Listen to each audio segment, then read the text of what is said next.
Good morning, and thank you very much for joining us. Good morning. Thank you very much for having me. I believe you're doing very well. I'm doing great. And the Students' Loan Trust Fund is doing well. We are doing very well. Thank you. The portal is operating. I can see your colleague testing it out. Yes, I have tested it also this morning. But tell me. I mean, so far, how many? First of all, how many people are you expecting to register or apply? How many have done that so far?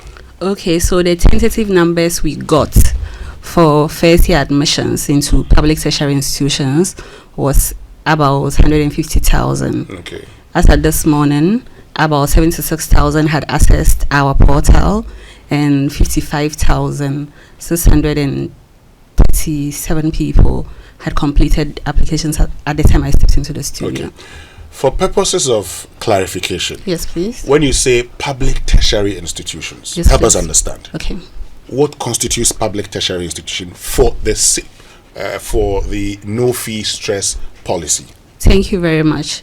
So the public tertiary institutions we are referring to are the 168 institutions that are determined by the Ghana Tertiary Education Commission as public, and these comprise 16 public universities, 10 technical universities, 92 nursing training colleges, 47, it was previously 46, but with the addition of the Savannah College of Education, now 47 public colleges of education and 3 colleges of agriculture.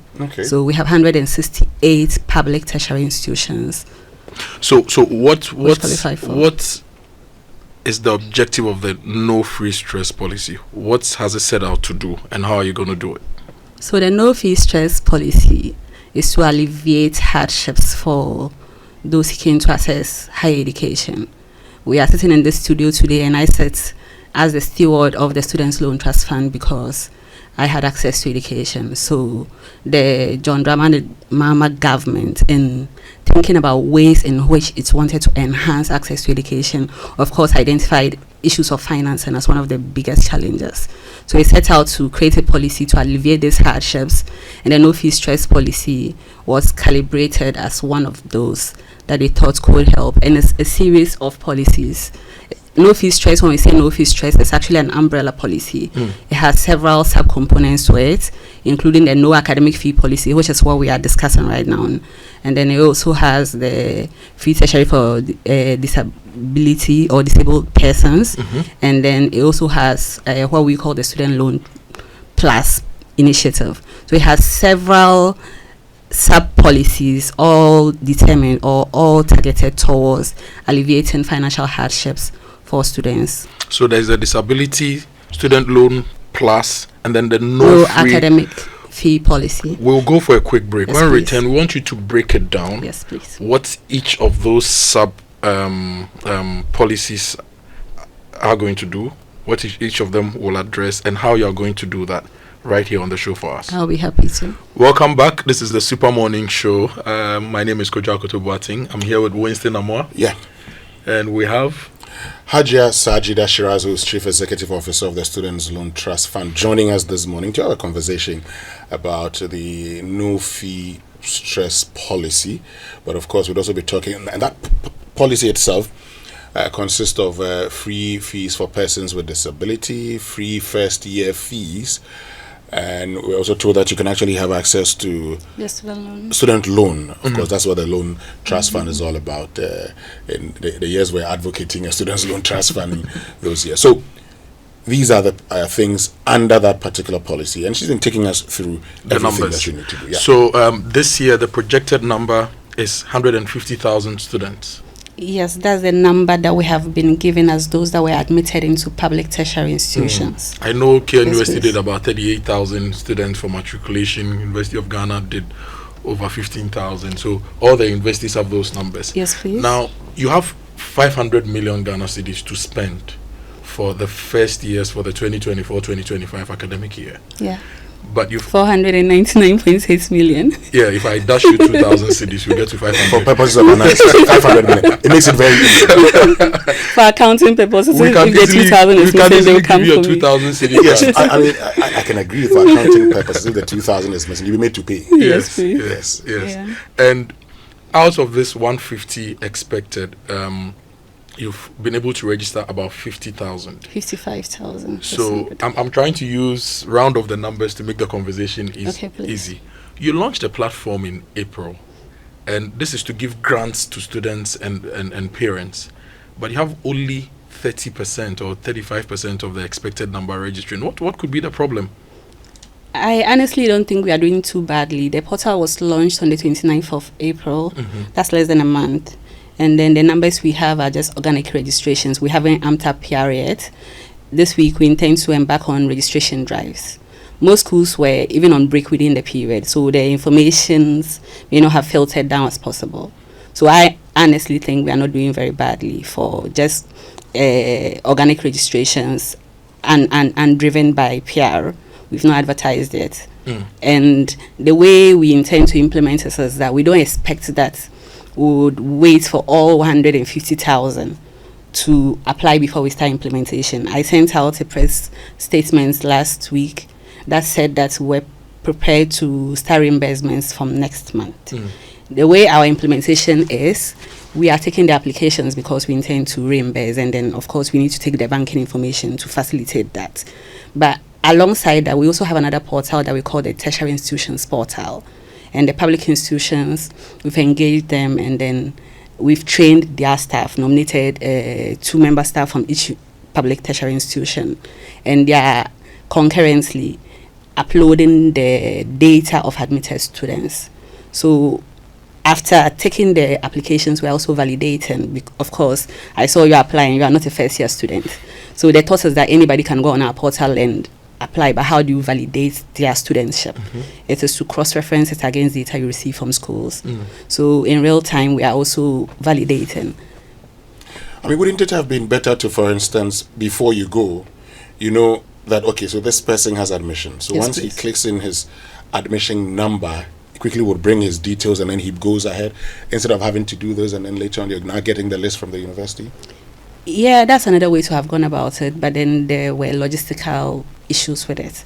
And we are asking 168 universities to, or public tertiary institutions, to send us data. If I was asked at this morning, only University of Ghana out of the 16 public universities had uploaded. I anticipate that by the end of this week, many of them would have uploaded. So if I was to wait for them to do that, it would take a longer time. So, but as it goes along, once you have, so today, for instance, if you wanted to validate all University of Ghana's first-year students who have applied through our portal, we'll be able to, because we have the data from the universities. So we can't, I don't think that it is feasible, or it's not going to be very prudent to have to wait for everyone to apply before we start reimbursements. Once we start to validate, we'll start to reimburse. So you start reimbursement in a month's time, right? Yes, our timeline for it is that we wanted to amp up, or we want to amp up PR this week, so we can have higher enrollments or higher registrations. First, second week of June, we start validations, and then third week, we are ready to go. Do you have any deadline for registration for the students and their parents? So far, no, but the quicker you register them, the faster, because the way it's going to be done, it means it's going to be phased. So if we are able to do 50,000 validations, we are, so at any given time, there will be students at various stages of payments. But the first payment I want to be, even if you can pay 100,000 people, will be happy. So if you want to be paid as quickly as possible, my encouragement is that please go onto the portal and register your information so we can validate your studentship and then pay you.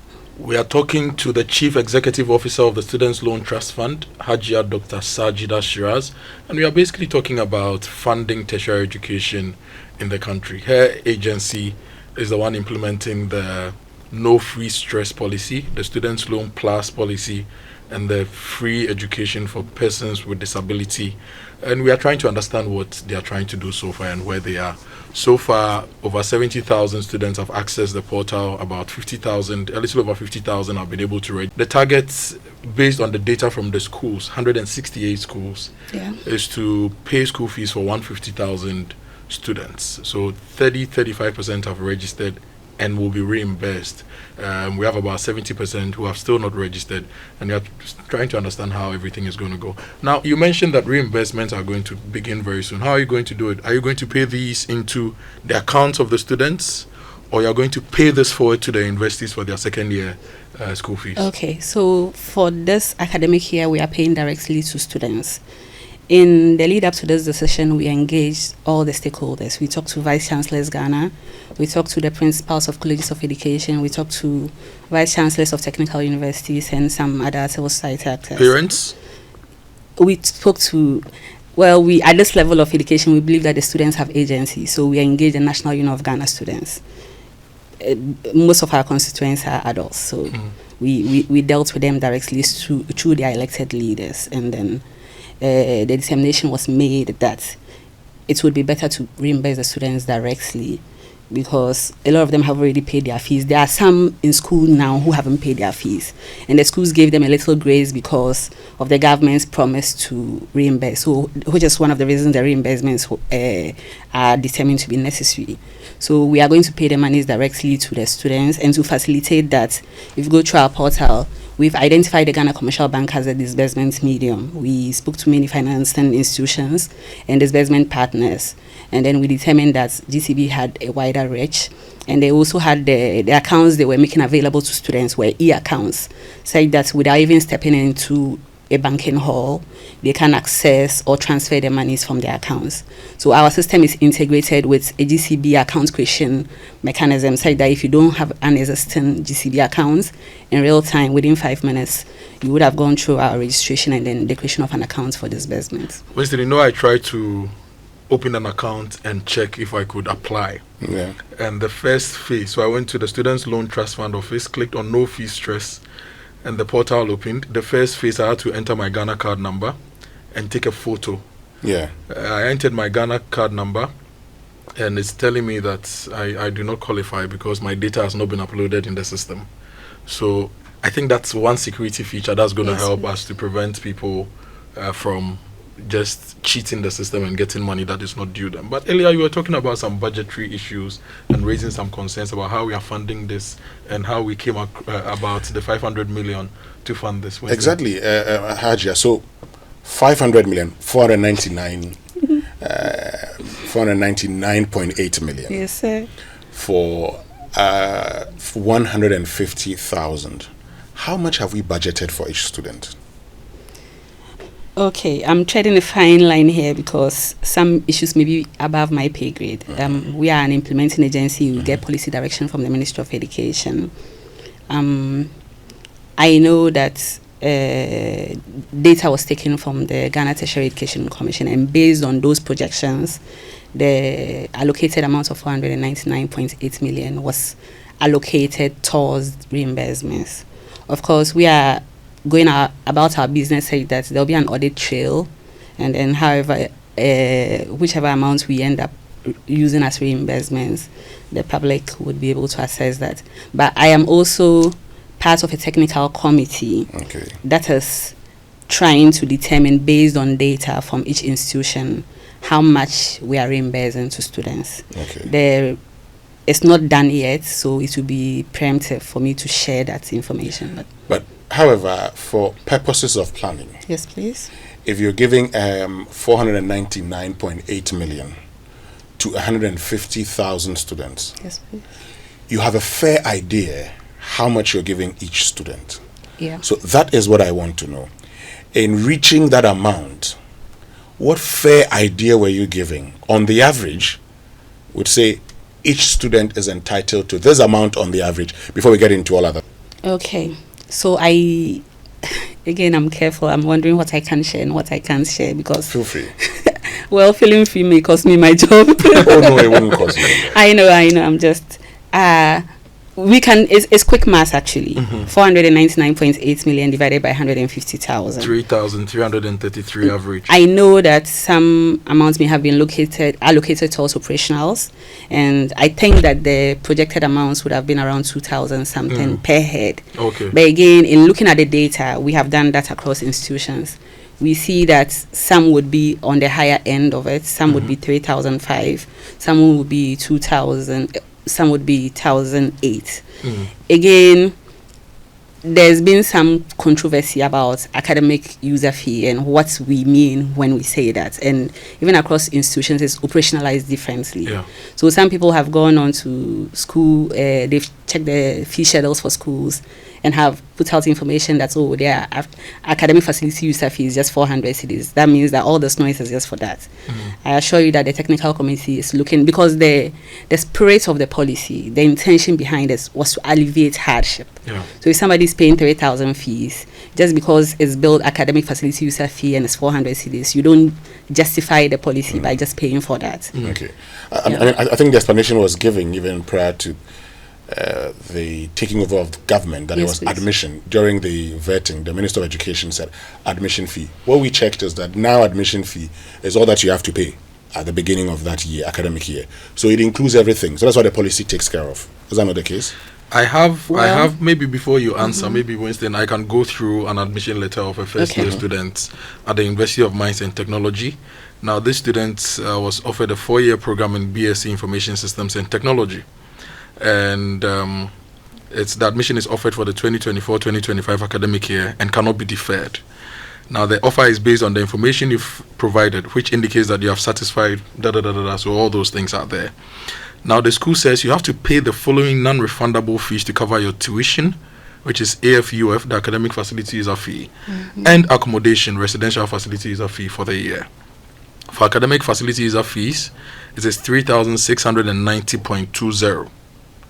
And for accommodation, it is 3,715. You put these things together, and it's about 7,000. Oh, it's just the academic facility user fee. So in this case, what are you paying for? Is it academic facility user fee plus RFUF, or just? Okay, so I think in issues like this, it's very clear. The operationalization is clear. Academic facility user fee, accommodation. But for some institutions, they have a whole gamut of fees, levies, and things so it's not as clear cut as this. So where it's not clear cut, what do you do? So again, like I said, it's not solely my decision. I said there as the implementing agency because, of course, I have some additional perspective. But the conversation now is, so this says 3,600. The conversation now is, are we going to consider paying the entirety of the academic facility user fee, which is what was promised, and which is doable because some students would have to pay 1,600. Yeah. So I think that the balancing. So when you did your budgeting, you took all these things into consideration and arrived at that 500 million as being adequate to pay for these. Because I know that in some of the schools, for example, if you go to KNUST, what a social science student will pay as academic facility user fee is different from what a medical student will pay. That's for sure. From what a pharmacy student will pay. There's also the other thing to do with, say, fee-paying students. So if I'm a student and I'm admitted as a fee-paying student, will this program pay for my fees, or you'd pay the regular non-fee-paying component of my general fee?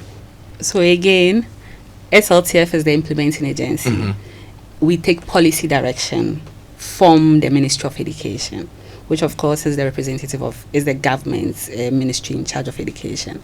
So I have some insight because I sit on the technical committee, but the findings of that committee will be made available to the public in due time. So I'm careful to not overstep. And then of course we are actually exploring a launch prior to reimbursement, at which and I expect that during the launch all this policy information will be made available to the public. Just by way of clarification, yes, please. It occurs to me please. that you're still going through the modalities, and that there may be situations that you'd have to take a second look at it, reconsider it, and a decision made. Is that the case? Well, not necessarily. So, for instance, we have clarity on what the policy direction is. There were several implementation scenarios.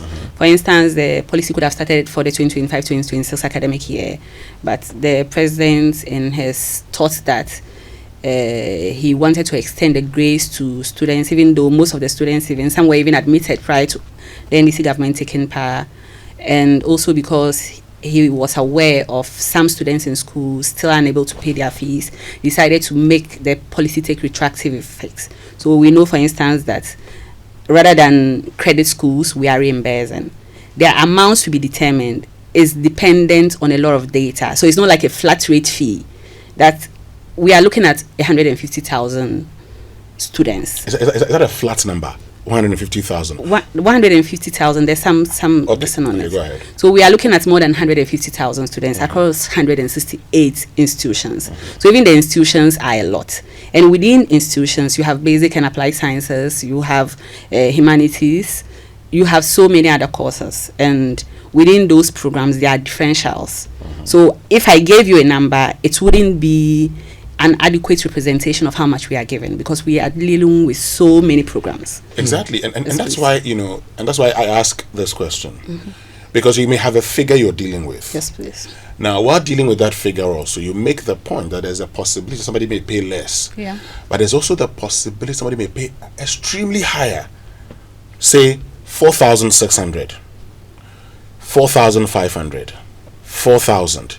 You're budgeting within the region of 2,000. Yes, please. For purposes of analysis, let me put it at 2007, maybe 2006, or let me even say 3,000. Okay. For purposes of analysis. Now, at what point would you say we cannot pay? Is there a ceiling, or once the amount is brought, payment will be made? That's what I want to understand. Again, a final determination will be made, but what I anticipate is that there are two scenarios. I would share that because I realize I'm being very evasive. There are two scenarios possibly. One, depending on the savings we make from those on the lower end of the spectrum, we could just say that we have enough money to cover everything. And then this is where the applications may help us, because we have 150,000 admitted students. Some students may decide that I can't be bothered, I have enough money that I'm not even going to register. So in the end, we may end up with 100,000 registrations, which gives us more spread with the money. So if we had that, for instance, and then there are students whose fees are 4,000, and these are the validated number of admitted first year students we have, it's policy in motion actually, and the minister, depending on the exigencies of the day, may get up and advise you differently. Well, based on the extra monies you have, rather than pay parts, pay all. But this is what I think would happen. If 2,700 per your mass is the highest ceiling, they could decide that, okay, let's do the upper cut, and then give I have sat in the conversations, and then the first thought was that, okay, if that's all, could we use the budgeted amount and pay everyone across board? But that would have been unfair to those whose fees are higher. Some people are paying 1,500 and we are reimbursing, so it doesn't make sense to pay them more than they have paid. The other is to say that let's make savings on those who are paying lower and then pay everyone what we promised we would pay. And the other is to say, okay, because of budgetary constraints, 2,007 is the upper cut. So even if your fees is 3,000, you get the higher limit. And if it is 1,005, because it is lower than what was the uppermost budgetary limit, let's pay you that. So there are several policy considerations. I want to do something now. Talk to me. The data that is being uploaded. Yes, please. Does it come with fees, Okay. or they're just uploading admitted students? So from the universities, we are taking their operationalization of what the academic fee is or its equivalent. I know, for instance, after engaging the Vice Chancellor of the UPSA, that they have nothing that they call academic facility user fee or academic fee. So when we engage universities, and when we engage, for instance, principals of colleges of education, our advocacy was that perhaps as an association, they should look at what they think is fair to bill government So as they should academic give you a fees. breakdown. Yes. So for every student, actually, we are asking for, in addition to their, from the institutions, we are taking the names of students, we are taking their Ghana card information so we can make sure it tallies with the numbers that the students provide us. We are taking their program information, and this is to be sure that the students are registered and that they are also enrolled for accredited programs, because we are not covering unaccredited programs. It has to be accredited. And then we are also asking, and at the time we were taking the data, even, it was just for the data gathering process. Like, it wasn't, because we knew that the ministry would determine based on data available to it from the Ghana Tertiary Education Commission, that the ministry was going to give us direction as how much was reimbursable per student. We just decided to take the extra step of getting the information directly from the universities so we can have some extra perspective. Now, in that case, then you would have a fair idea. So you have a fair idea the amounts involved. But would you also agree that because of what you intend to do, as in a case-by-case basis, a phased implementation could pose certain challenges? How so? Because then you're facing it.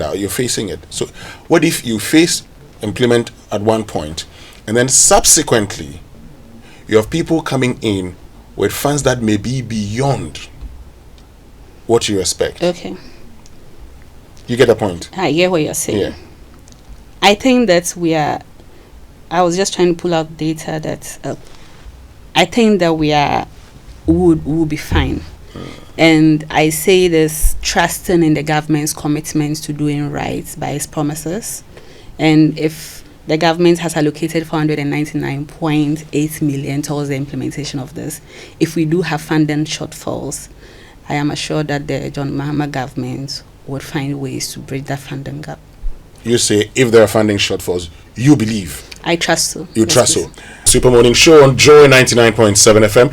And this morning we're joined by Hajia Sajida Shiraz, who is the CEO of the Students' Loan Trust Fund. We're having a conversation about the Students' Loan Trust Fund. Before the break, I said that we're going to ask that question because people have reached out to us and said, I went into the portal and I didn't find my program in there.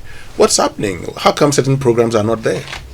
Okay, thank you very much. As said earlier, the institutions on there are public tertiary institutions, and the programs on there are accredited programs.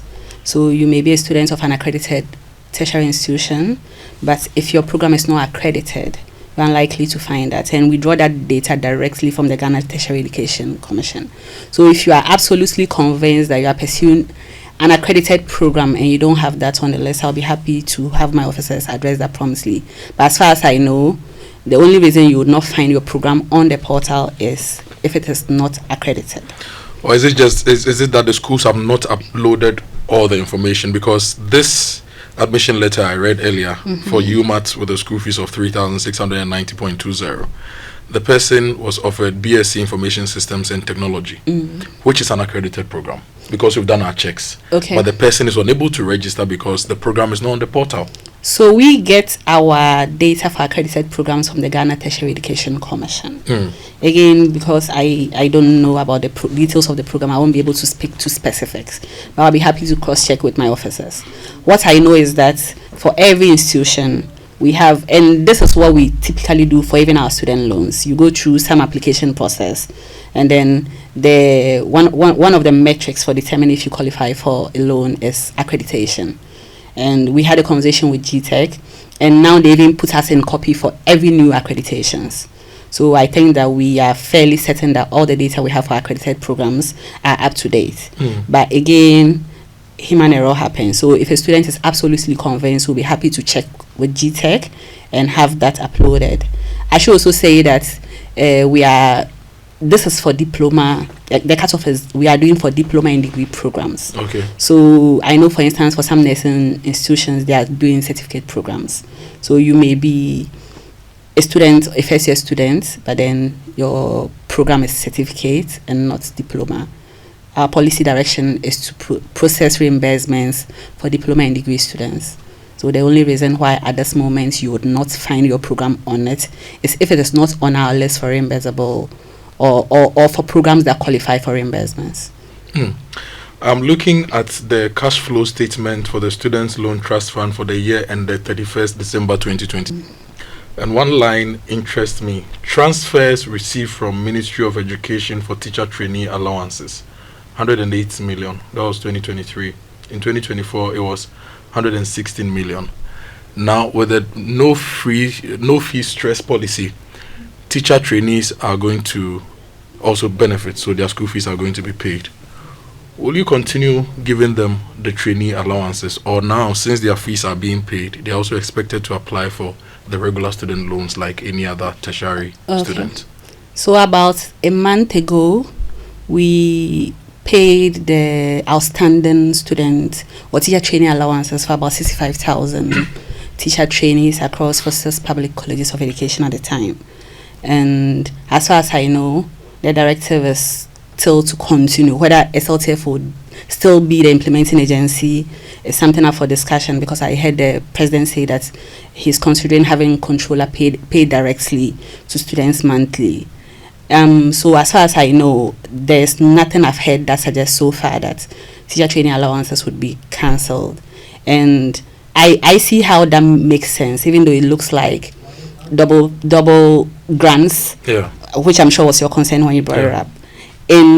It's not unheard of to want to incentivize programs you consider necessary for the growth of a nation, and we all agree that teaching is one of those professions. As much as possible, you want to incentivize people to want to go into teaching.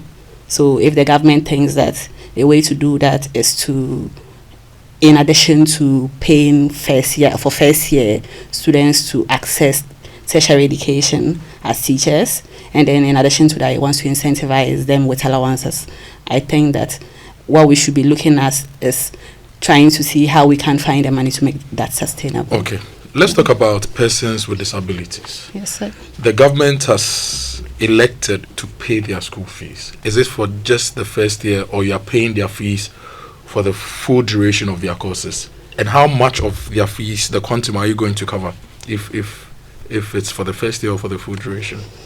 Okay, as I said earlier, the free tertiary for persons with disabilities is part of the broad spectrum of policies that comprise the no fee stress policy. So as part of the data we are taking disability information, but then we are also right now exploring how we open that up for students already in school.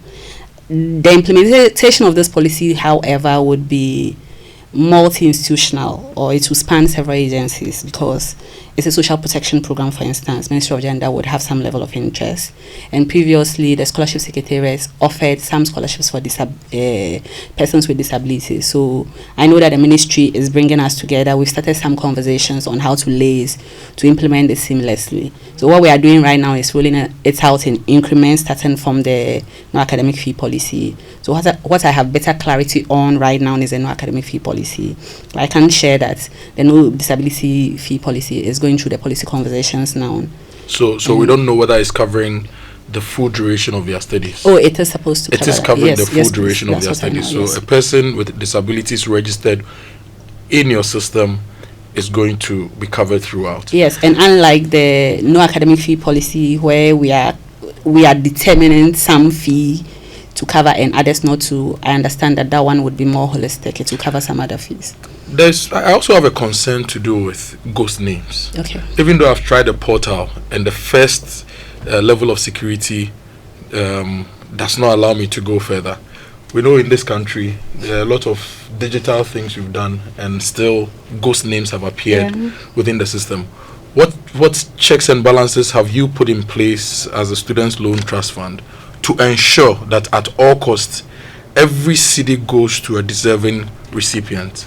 So trust me, when we started this conversation, I had the same worry, and I pushed my team, and I'm sure they are listening in now, and I would like to take this opportunity to say thank you to them for their good work. So what we did first was to integrate a liveliness test into our application process.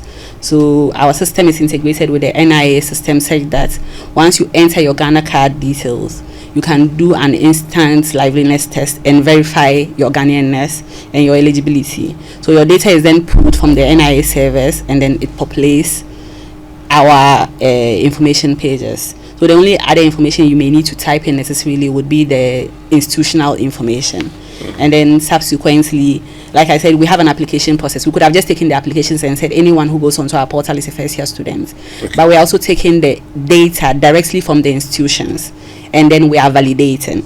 So the institution is giving us a list of students they have admitted for the 2024-25 academic year, and then based on our registrations, we verify that the data the student gave us, for instance, on admission numbers, on program of study, matches that of the university. And I think that after that, as a final look through, we have some independent people that we want to look at. We want this to have an audit trail, so that anybody interested in the entire process of implementation can track it from inception to reimbursements, to be sure that we are doing right by the people of Ghana. Great. We'll be activating the phone lines shortly, and I see many of you sending in your messages to keep them coming. I'll be asking a question on the accredited programs, but the phone lines have been activated on 0302 54103 no 0551111 0551111 Could you have about the other one? Yes, the studio line is 0302 216 541. 0302 216 541. And the WhatsApp line is 055 997. Should we read some messages or go to the phone line first? Let me just quickly chip in this question about the unaccredited programs. A university advertises a program and I apply. How is it my fault that I cannot access a grant by the government of Ghana because the university and the Ghana Tertiary Education Commission may not have done the right things? I'm not sure that we get to put everything on the universities or the Ghana Tertiary Education Commission because I think the universities must run accredited programs. Yes, please. Every program that's unaccredited must not be allowed to run. So you know what I'm going to do? I'm going to I'm going to say that. So we assume the university is doing the right thing, and because the assumption is that every first year student was admitted to an accredited program, which means that we are right to hold that metric true. But you've told us that a GTech would also has given you a list of accredited programs. Yes, please. And we should tally with that of the university. There could be the possibility that something is not accredited. Stay with us now. Let's get on to the phone lines. You can also join us on 0302 216 541 and then 055 997. Francis is in Achimota. Francis, good morning. Morning, Director. Please, I want to know whether those who don't have the ID card, because right now my daughter is in the university and it's finding it difficult to get the ID card. So what do you do? What ID card? Which ID card are you talking about? I mean the NIE. The Ghana card? Yeah, Ghana card. Yeah, okay. Ghana card. Okay. So those who don't have the Ghana card, what's the question? Go ahead. How do they apply? Great. We'll answer that question for you. Seth is in Accra. Seth, good morning. Good morning. Yes, Seth, go ahead. Yeah, I want to find out that some of the students applied to go to a fee paying because their grade are not up to, and they fought to get that fee. That's fee. Some are not used to paying. I want to find out whether they are also part of this beneficiary. Benefit from it. Thank you very much, Seth. So whether fee-paying students are part. Ahmed in Kaswa, good morning. Good morning. Yes, please, I want to find out if students who are at this NIEP, the school at around the Sunyani, the UDS, and then Accra University, Accra Technical University, because they have 2 semesters. Some start somewhere in September, some start in January. I don't know how we are going to join these cohorts together. I don't know. The Accra Technical University. Okay. Yes. Okay. All right. Thank you very much, Ahmed in Kaswa. Let's get to Lawe Chidiak. Chidiak, good morning. Oh, I think we lost you, Chidiak. Please try and get in touch with us again. Hello? Hello, Chidiak. Yes, go ahead. Yeah, good morning. Good morning. The madam's name, I'm not clear with it. Is it Ajia Doctor or what? My name is Dr. Sajida Shiraz. Good. You made us understand that the payment will be made directly to the students, not the school. Yes, please. What thought came into that? What research has gone into that? That the money shouldn't be paid to the school, but rather the students. I want to understand what thought went into that. Okay, thank you very much. Chidiak, you can also join us. 0302 216 541 and then 055 997. This morning we're joined by Dr. Sajida Shiraz, who is the CEO of the Students Loan Trust Fund, and she's been answering all the questions that you have concerning the no fee stress policy. So let's get into the questions. Let's start answering them. Okay, thank you very much. The question about whether you can register if you do not have a national identification The card. Ghana card, yes. Yes, please. The answer to that is no. And we have liaised with the NIA, and then they have assured us that their officers are on standby to issue ID cards for students who do not have that. But my understanding is that the number of students who do not have this are not even a lot. So please, I encourage all students who do not have Ghana cards to go and get one, as it is an important part of our verification process. There was a question on the cohorts, some starting in September, some starting in January. As long as they are admitted onto the 2024-2025 academic year, irrespective of what month they start, they qualify for this grant if they are students of public tertiary institutions pursuing accredited programs. There was a question about the thought process that went into deciding to reimburse students. And I can share some perspective because Please hold on that. Okay, I need to just please. pick the last caller, Jones in La. Jones, good morning. Good morning. Good morning. Good morning, Kojo. And let me say good morning to Jifaguni and our new MC, Anyete. Hajia, thank you so much for what you guys are doing. And this is when we say we are putting money in people's pockets. This is what Mahama is doing. And we thank God for everything. We pray that it goes on successfully. May I ask if UPSA is also included? Thank you. Okay. Thank you very much. Yes. So that's our final caller. Let's get back to the thought processes that went into it. Yes. Into paying to the students directly. Okay. So the policy as conceptualized was supposed to be, it was to ease financial burdens for students. And during conceptualization, the thought was that when students get admitted, the student loan trust fund serves as a guarantor institution with the tertiary institutions and say we are covering all first year students, we are covering the academic user fees of all first year students. To register them, we are going to pay directly to you. So the thought was that we're going to get a bill for first year students from all 168 universities and then pay directly to them.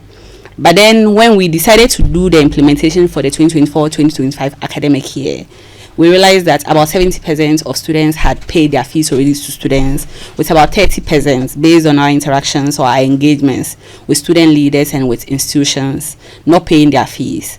So if we had paid this money directly to schools, it would have meant that they would need to either refund the 70% who had already paid the fees, or have to go through the logistical difficulty or of deciding to credit them for the second year. And the universities they had already taken their fees anyway from students. They didn't want the extra work.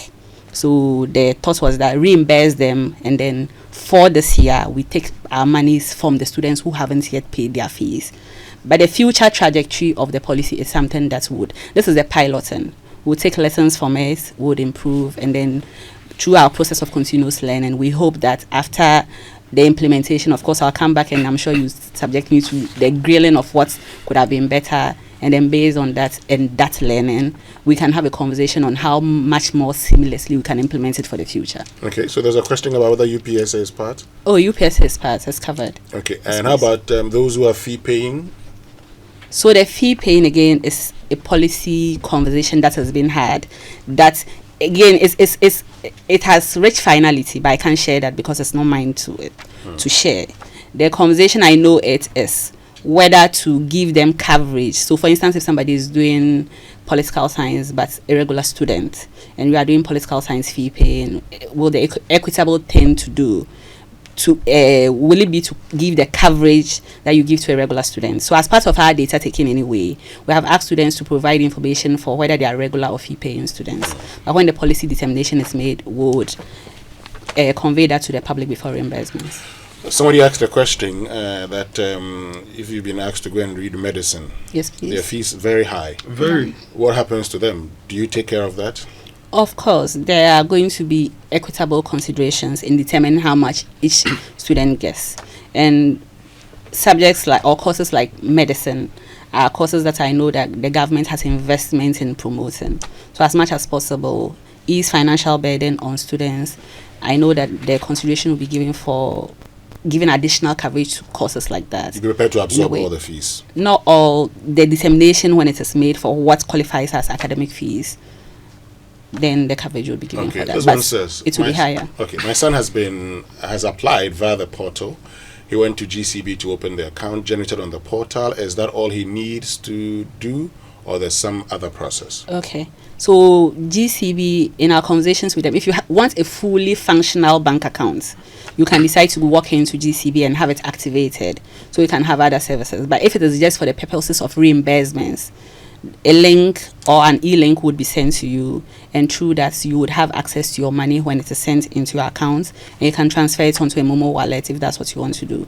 But if you decide that you want to explore the full spectrum of banking services that GCB offers, I would advise that you walk into a banking hall and have it activated and regularized as a regular account. Great. We'll come back to you, Dr. Sajida Shiraz, who is CEO of the Students Loan Trust Fund. The Super Morning Show on Joy 99.7 FM. This morning we're joined by Hajia Sajida Shiraz, who is CEO of the Students Loan Trust Fund. So Hajia, the 500 that has been budgeted for the 2024-2025 academic year, has it hit your accounts? I trust the that 500 million. I trust that it will this week. Not yet. It will this week. Yes, please. And so you're expecting 500 million from the government for the free school fees. I'm sure you're expecting a little over 100 million also for teacher trainee allowances. And you also need funding for the regular loans that you give out and the persons with disabilities. So if I can do a rough estimation, you need about 800 million Ghana cedis to run. Do we have that money to keep this going? Is it sustainable from where you sit? Can we continuously do this? I trust that. We've seen the magic the government has worked in the first few months of the new NDC administration. If we can bring the CD down from 16 to 12 or 11, I trust that there are savings that can be made to fund education. Education should be one of the topmost priorities of any government. So I think this is an important enough thing that if we are to prioritize and if we are to center the education of our youth, we should be able to find that money. But of course, sitting here as Student Loan Trust Fund CEO, it would be a missed opportunity to not take this to appeal to people who want to donate to us. Our Act mandates us to, in addition to getting money from Get Fund and some percentage from the communication service tax, and also in addition to the repayment, it mandates us to be able to receive donations from philanthropists or from international partners or local partners. Some of it is tax deductible. So if you have money to give us, we'll be happy to highlight it very positively, and you have our word that to go towards funding higher education in Ghana. Winston, you know the CST is under threat, right? Which threat is that? There's communication service tax. I think the current minister then said that they would scrap that tax, or he didn't say anything like that. I haven't seen it in the budget. Okay, so if it's scrapped, it means that the Students Loan Trust Fund is going to lose that. Well, I don't have any information about it scrapping. I know that we receive about 1%, but compared to the numbers we give up, it's actually quite negligible. In the event that there's a new academic year and central government doesn't have money to give to you to pay these school fees, it means the schools are going to be owed by the students. How do you, if there should be any funding gap like that, how would you take care of that? Do you have any mechanism to take care of that if you are not getting 500 million from the central government? I am sitting here with the clarity of a CEO or the conviction of a CEO who trusts in the government that appointed me to the role. And I trust that, having given this word to the Ghanaian people and to students, that it is going to cover these fees, it would back that up with the funding necessary to implement. If there are any issues that come up that necessitates a cancellation of the policy, or that makes government feel that it is unable to continue, what we have gotten so far from this government is clarity of communication. It communicates when it thinks that it's unable to do something. So I trust that if we ever do get there, I don't think we will. I trust that under the leadership of the president and with his officers, they will be able to find the money necessary to do this. But if they ever get to a place that they can't, it will be communicated quite clearly to the Ghanaian people. And I'm sure we'll do this so well that we can crowdfund it even if it is necessary. Crowdfunding, yes, please, for free school. That's not the headline, please. I trust that.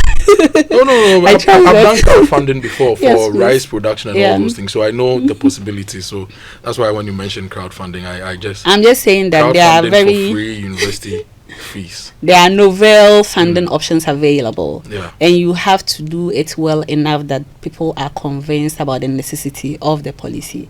But right now, as it stands, the government is committed and has shown its commitment.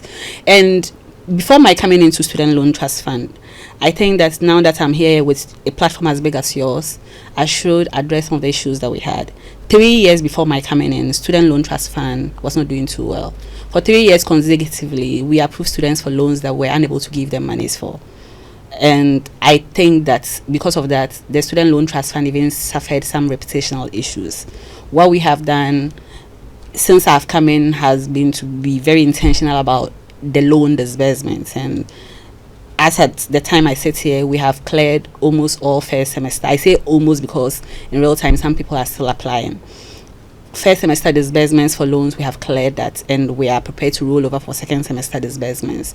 So we are working, and we have the backing of government and the word of the ministers involved that whatever funding that is necessary for us to do the work that is important, they will make available to us. Okay. So I am very convinced that our government is committed to revamping the Student Loan Trust Fund as contained in the manifesto and to improving tertiary education financing. Hajia Dr. Sajida Shiraz, CEO of the Students Loan Trust Fund. Thank you very, very much for joining us this morning. We're very grateful that you made time to join us. So you've promised that you would discuss with your officers for those programs that are not on the portal to find out what the problems could be. It's something we would come back to you for because the people would need clarification on that.